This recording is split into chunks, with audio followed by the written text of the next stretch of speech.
dapat kami laporkan terkait dengan di luar Jawa Bali. Pertama terkait dengan reproduksi kasus efektif atau RT, secara keseluruhan mengalami penurunan di semua pulau, walaupun masih di atas 1, secara nasional dari 1,09 turun dari 1,09.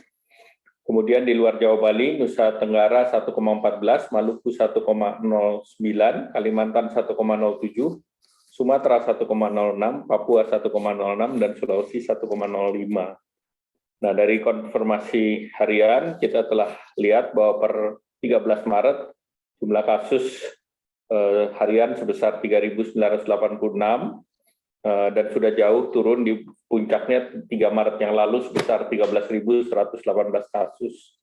Dan kasus aktif itu dibandingkan puncaknya juga sudah turun dari 183.482 menjadi 127.121 di 13 Maret. Dan secara keseluruhan proporsinya luar Jawa Bali 37,07%. Pada saat Delta kemarin sudah luar Jawa Bali bisa lebih dari 50%. Dari kasus kematian, CFR-nya 2,58. Dari tingkat BOR masih relatif terkendali, 3 provinsi dengan kasus yang tinggi yaitu Sumut di atas 13.677, BOR-nya 16%, konversi 21%, Lampung kasus aktif 13.627, BOR-nya 22%, konversinya 26%, dan Papua kasus aktif 11.326, BOR-nya 13%, konversinya 18%, dan yang perlu mendapat perhatian adalah NTT, di mana BOR-nya 46%, dan Provinsi NTT masih di level 3. Pemerintah melihat bahwa fasilitas isoter luar Jawa Bali tersedia 36.522 tempat tidur yang terisi 3.188 atau 8,73%. Yang tinggi adalah Kaltim dan sebesar BOR-nya 45, yang isoternya tinggi, dan Kepri 33,75%. Dan ini sudah dikomunikasikan dengan Kaltim maupun Kepri, khususnya di Pulau Batam untuk dipersiapkan lebih lanjut. Beberapa daerah telah lewat puncak kasus, yaitu Sulawesi Utara, Papua, Sumatera Selatan, Sulawesi Selatan, kemudian Sulawesi Utara, Kalimantan Timur, Sumatera Barat, Kepri, Lampung, dan Riau. Provinsi yang masih naik kasus harian adalah 2, yaitu Kaltara dan NTT. Dan angka perawatan relatif lebih rendah dibandingkan Delta.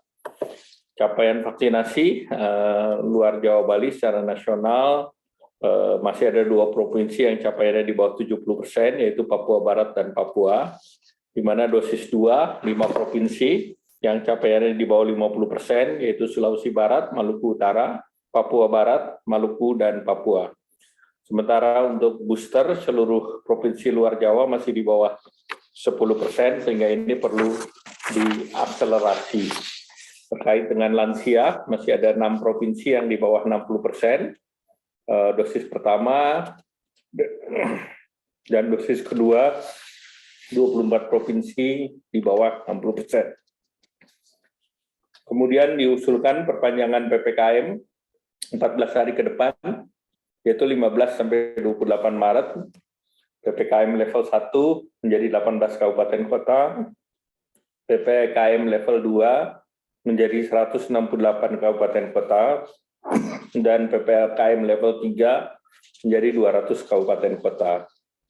Terkait motor GP, ini telah siap, termasuk aspal ulang di T17 T5 sepanjang 1,6 km, pada tanggal 9 Maret 2022.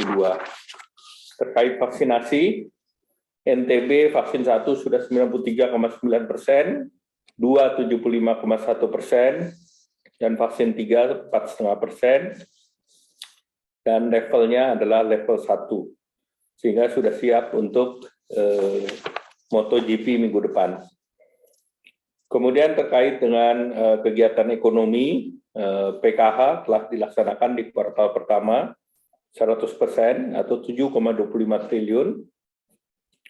Kemudian sembako sudah 11,3 triliun untuk 18,8 juta keluarga penerima manfaat. Kemudian dana desa 5,25% dari Pagu. Terkait dengan bantuan untuk pedagang kaki lima, warung, dan nelayan, jumlahnya yang 1 juta untuk PKL, warung, dan nelayan 1,7 juta melalui TNI Polri. Ini sudah mulai dicairkan, dan tadi saat di Labuan Bajo sudah dimulai diberikan kepada nelayan. Terkait kartu prakerja, gelombang 23 kemarin sudah dimulai dan akan segera dimulai gelombang ke-24 yang ditargetkan untuk 300.000, dan ini akan dimulai pendaftaran tanggal 17 Maret pada Kamis pagi jam 10.30, dan ini dipersiapkan untuk 300.000 peserta. Demikian, terima kasih.